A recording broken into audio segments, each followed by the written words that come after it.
بسم اللہ الرحمن الرحیم۔ السلام علیکم۔ اب رونا تو کیا رونا، بہت بڑا ظلم کیا ہمارے فوجی اداروں نے، حکمرانوں نے، سیاسی مذہبی جماعتوں نے، سیاسی مذہبی قیادت، عوام اور خاص طور پر کراچی والوں نے۔ جس شخص نے اپنی جان و مال پاکستان پر نچھاور کر دی، اسے ٹی وی پر لا کر امریکہ اور یورپ کو خوش کرنے کے لیے نہ صرف اس شخص کی تذلیل کی گئی بلکہ اس سے معافی بھی منگوائی گئی، اور مرتے دم تک اس بوڑھے بیمار شخص کو اس کی بیوی سمیت قید تنہائی میں رکھا گیا۔ 1.5 سال سے ان کی بیٹی اور وکیل ان سے ملاقات نہیں کر پائے۔ اب وہ شخص اللہ کو پیارا ہو گیا ہے۔ اب کوئی فائدہ نہیں سرکاری اعزاز کے ساتھ پرچم میں دفن کرنے کا۔ ہمارے اس سلوک سے شاید ہی کوئی دوسرا ڈاکٹر عبدالقدیر خان سامنے آئے۔ اور مجھے یہ سمجھ نہیں آتی یہ کیسا محسن پاکستان تھا جس کی نماز جنازہ میں نہ صدر پاکستان، نہ وزیر اعظم پاکستان اور نہ ہی مسلح افواج کے سربراہان شریک تھے۔ آخر کب تک بین الاقوامی دنیا سے ڈر ڈر کر جیتے رہیں گے ہم لوگ؟ آپ یہ تصویر دیکھیں، یہ جو تابوت میں انسان پڑا ہے، یہ وہ شخص ہے انڈیا کا جس نے انڈیا کو ایٹمی پاور دی۔ اور آپ دیکھیں کہ جو مودی ہے یہ کس طرح سے ٹھہرا ہوا ہے۔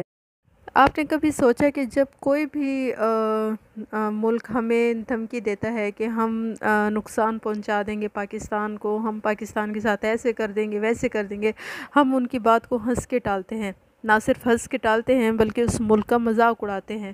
ہم کیسے اڑا لیتے ہیں مذاق؟ ہمیں اتنا حوصلہ کس نے دیا؟ ہمیں یہ حوصلہ ڈاکٹر عبدالقدیر خان نے دیا۔ ڈاکٹر عبدالقدیر خان اگر ہمیں ایٹمی پاور نہ دیتے تو ہم کیسے دنیا والوں سے آنکھوں میں آنکھیں ملا کے بات کر سکتے تھے؟ ڈاکٹر عبدالقدیر خان کئی تنازعات کا شکار ہوئے۔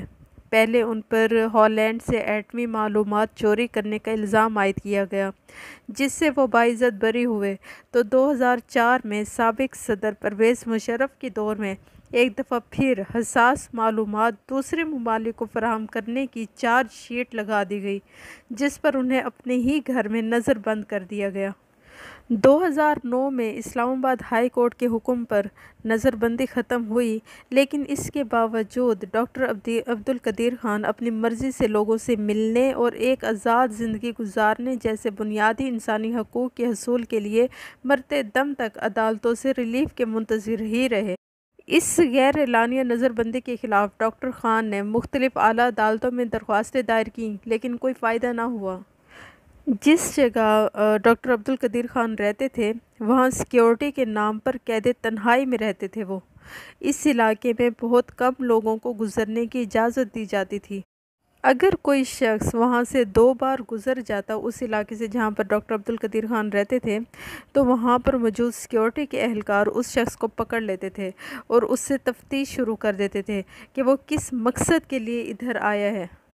آپ جانتے ہیں کہ جب کوئی شخص بوڑھا ہو جاتا ہے تو اسے بڑھاپے میں زیادہ رشتہ داروں اور دوستوں کی ضرورت ہوتی ہے، لیکن وہ بوڑھے تھے اور بیمار تھے لیکن ان کو ان کے رشتہ داروں اور دوستوں سے ملنے کی اجازت نہیں تھی۔ ڈاکٹر خان اپنی زندگی کے آخری ایام میں کافی رنجیدہ نظر آتے تھے، جس کا اظہار انہوں نے ایک خط میں بھی کیا جو انہوں نے 4 اکتوبر کو سندھ کے وزیر اعلیٰ سید مراد علی شاہ کو لکھا۔ ہوتا کچھ ایسے کہ زندگی کے آخری ایام میں جب وہ بہت زیادہ بیمار تھے تو سید مراد علی شاہ نے انہیں گلدستہ بھیجا تھا اور ساتھ میں ان کی صحت بھی دریافت کی تھی، جس کے جواب میں ڈاکٹر عبدالقدیر خان نے انہیں جوابی خط لکھا جس میں انہوں نے مراد علی شاہ کا شکریہ ادا کیا اور بتایا کہ وہ اب کافی بہتر ہیں۔ اس خط میں ڈاکٹر خان نے یہ بھی لکھا کہ میرے شہر کے وزیر اعلیٰ نے مجھے اس مشکل حالات میں یاد رکھا جب وزیر اعظم، پنجاب، بلوچستان اور خیبر پختونخوا کے وزیر اعلیٰ میری وفات کی گڈ نیوز سننے کے منتظر ہیں۔ میں آپ کو یہاں پر ایک بات بتاتے چلوں کہ ڈاکٹر عبدالقدیر خان پاکستان میں ٹرکوں کا کارخانہ بنانا چاہتے تھے جس کے لیے سرمایہ کار بھی تیار کر لیا تھا انہوں نے۔ سینئر صحافی مجیب الرحمان شامی کا کہنا ہے کہ پاکستان کے ارباب اختیار نے ڈاکٹر عبدالقدیر خان مرحوم سے ان کی صلاحیتوں کے مطابق کام نہیں لیا۔ اگر ان سے کام لیا جاتا تو پاکستان بہت سی ایجادات کر سکتا تھا۔